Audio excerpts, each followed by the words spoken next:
Hello, it's time for another episode of It's Not About You. We've been looking through some scriptures proving a point that that your whole Christian life is not about you. My name is Pastor Bob Benson. I pastor Christ Lutheran Church out in Bemis Point, and we've been working through this. Today we're going to attack a couple different scriptures. We're going to attack a scripture in Galatians 5:14, which I'll read, and then we'll talk about a little bit, and then we'll go on to a Hebrews verse. I'm going to be reading from the ESV. For the whole law is fulfilled in one word: you shall love your neighbor as yourself. Part of our Christian life is really to be involved in our communities. And when we're involved in our communities, it really means that we pour into our neighbors. How many of us have neighbors that are not believers? And I would tell you that out of the 4 people that live right near me, right across the street from me, I only have one committed Christian neighbor. And my wife and I, when the house went up for sale behind us, we really started praying about getting a Christian neighbor. And boy, God fulfilled that. I got a guy that moved in next door who has 2 PhDs, one in education and one in theology, who is a pastor of a Baptist church for years and years and years. Here was the thing. I was taking my first semester of some language courses and took Hebrew, Introduction to Hebrew and Introduction to Greek, and Bob moved in next door. Not only is he a knowledgeable, godly man, but he was an answer to prayer for me. His dad was Jewish and he speaks Hebrew. And it was a fulfillment of just what I needed, just at the right time. It's been easy to love Bob and his wife Linda. It's been harder to love the people that are across the street who are Jehovah's Witnesses. It's been harder to witness to the people right next door who are kind of atheistic and have nothing to do with churches. And I've got a new couple that's moved in across the street on the other side who I don't even know yet. I haven't met. Are we fulfilling this command when those kind of things happen around us? You shall love your neighbors yourself. And what that really means is when you see your neighbor in need, when you get hungry, what do? You go to the refrigerator and find something to eat.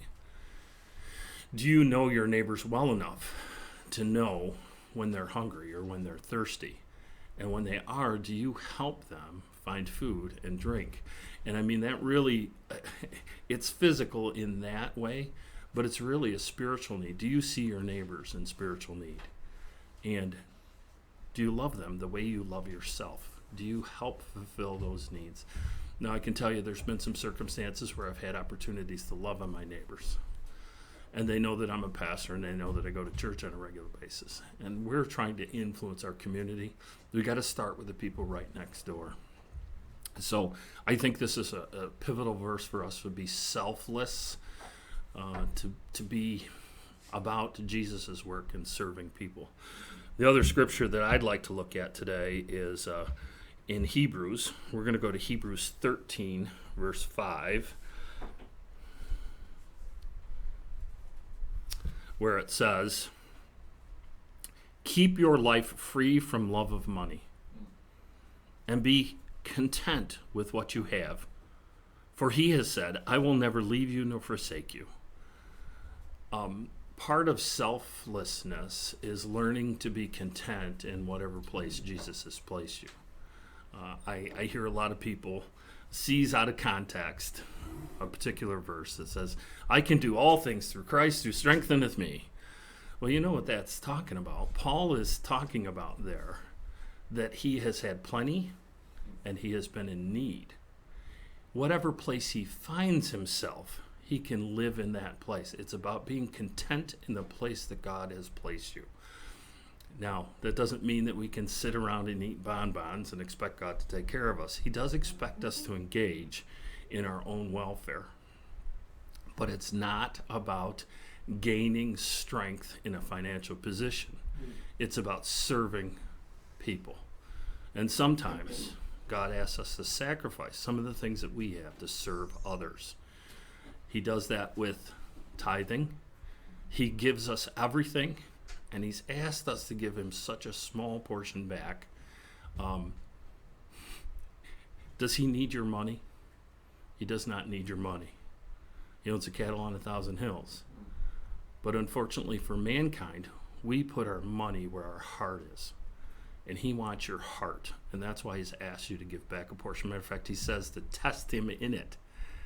That's the one place that we can put God to the test. And I can tell you from personal experience, when I first got saved, my wife had been a Christian for a long time. She told me that we needed to tithe. I didn't even know what it was. She had to explain it to me. We were poor. We just had our first child, and she made the commitment to start tithing, and I told her that would be okay. And before that, we always had a month left at the end of our money, and I don't know how to explain it other than God met the need.